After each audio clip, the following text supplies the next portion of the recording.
Subscribe कीजिए हमारे channel को और बेल आइकन को दबाइए हमारी लेटेस्ट वीडियो सबसे पहले देखने के लिए।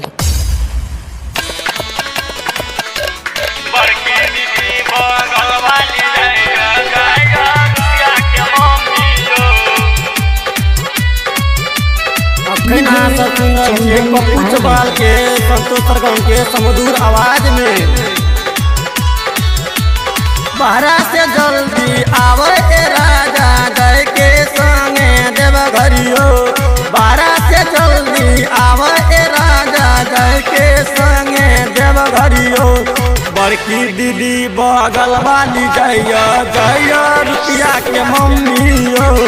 बड़की दीदी बगल वाली जइया जइया रुपया के मम्मियो। बाहरा से जल्दी आवे के राजा जय के संगे देव घरियो। बाहरा से जल्दी आवे के राजा जय के संगे देव घरियो। बड़की दीदी बगल वाली जइया जइया रुपया के मम्मियो। बड़की दीदी बगल वाली जइया जइया रुपया के मम्मियो।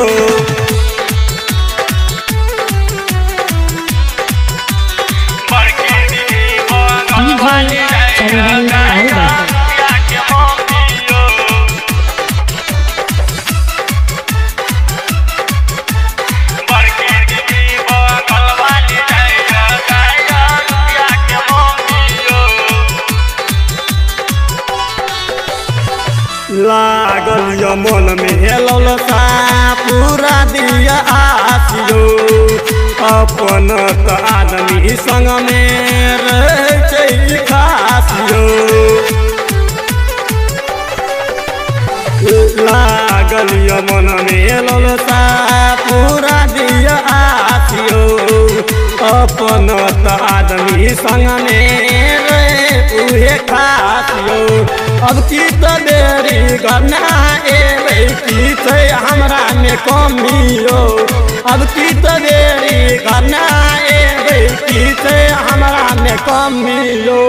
बड़की दीदी बगल वाली जइया जइया पुनिया के मम्मियो। बड़की दीदी बगल वाली जइया जइया पुनिया के मम्मियो।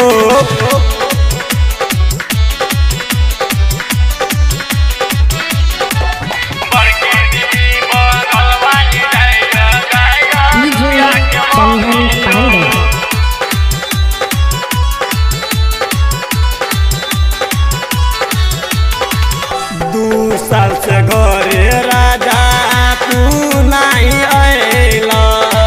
हमर देख द के सावन बितैला। 2 साल से घरे राजा तू नहीं अइला। हमरो देख द के सावन बितैला। कते त चलो कोन राजा बीतते आय बनमियो। कते त चलो कोन राजा बीतते आय बनमियो। बड़की दीदी बगल वाली जइया जइया रुपया के मम्मियो। बड़की दीदी बगल वाली जइया जइया रुपया के मम्मियो।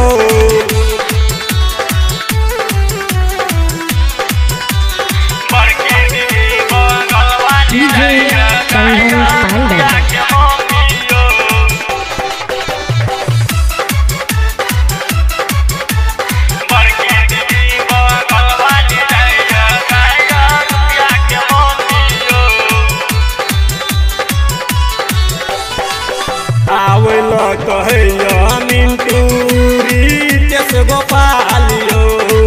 भजन गबैया संतोष पप्पू चौपालियो। ए जी आवल कहैया मिंटू रितेश गोपालियो। भजन गबैया संतोष पप्पू चौपालियो। गेल सावन जल्दी से गाड़ी ए बेर धरुयो। गेल सावन जल्दी से गाड़ी ए बेर धरुयो। बड़की दीदी बगल वाली जय रुपया के मम्मी हो। बड़की दीदी बगल वाली जय रुपया के मम्मी हो। बड़की दीदी बगल वाली जय पुनिया के मम्मी हो। बड़की दीदी